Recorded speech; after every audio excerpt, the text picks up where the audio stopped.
Team Henri Fabre, l'année 2017 a été une année riche en actions, en partenariats et en développement. Aux donneurs d'ordre historiques qui sont membres de l'association depuis le début, se sont maintenant associés plusieurs autres grands donneurs d'ordre nationaux comme Safran ou SNCF qui participent maintenant à nos groupes de travail ou à des projets collaboratifs. Par ailleurs, nous avons depuis 2016 accompagné plus de 300 PME dans nos projets ou dans nos actions. À la fin 2017, sur le volet technique, l'association a consolidé une feuille de route qui a été partagée entre les différents partenaires. Nous avons approfondi cette feuille de route sur différentes thématiques sur l'année à travers des groupes de travail ou des sensibilisations sur des revêtements innovants ou sur des assemblages métalliques ou encore sur de la fabrication additive.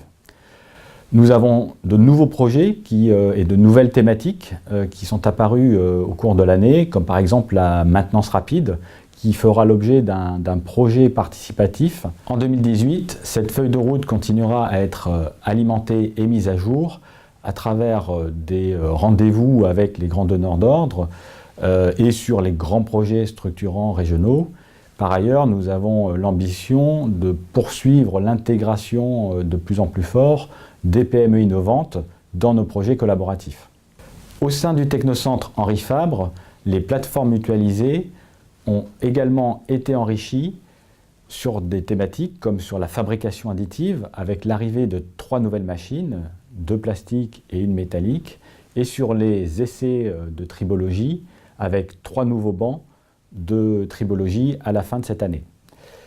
Nous avons également créé un partenariat entre la société Expiris et le laboratoire du MAPIEM à Toulon pour créer une offre unique dans le domaine des revêtements de protection des matériaux.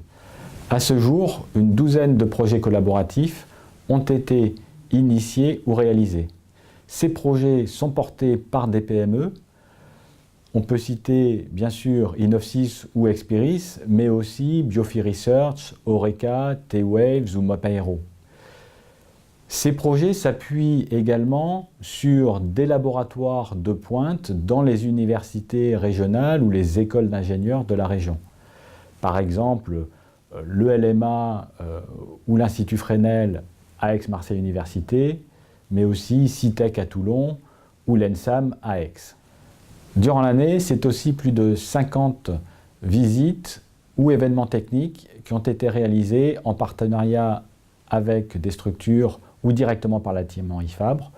On peut notamment parler des sensibilisations techniques qui ont été organisées sur la simulation numérique à destination des PME ou sur l'assemblage des composites ou enfin sur la modélisation des procédés de fabrication additive. Par ailleurs, nous avons organisé avec le CETIM plusieurs événements dans des domaines variés liés à la mécanique. Enfin, nous avons rencontré plusieurs structures nationales d'innovation comme les IRT sur Toulouse ou sur Metz, ou encore le CIRTES, ou le CETIM, ou CEATEC, afin d'assurer une cohérence de nos feuilles de route et une complémentarité des actions. La Team Henri Fabre, c'est aussi plus d'une vingtaine de salons ou de rendez-vous d'affaires qui ont permis de mettre en valeur tout autant la région Provence-Alpes-Côte d'Azur, mais aussi nos partenaires industriels. Les moments forts de l'année ont été par exemple la présence sur le salon du Bourget, sur le salon d'Hanovre, ou encore la visite du ministre de l'Éducation nationale sur le Technocentre. Mais c'est aussi de nombreuses manifestations dans le domaine de l'emploi-formation. L'objectif du programme est de nous permettre de prendre le virage de l'industrie 4.0 et de développer les compétences des hommes et des femmes de notre territoire sur les domaines de l'industrie du futur.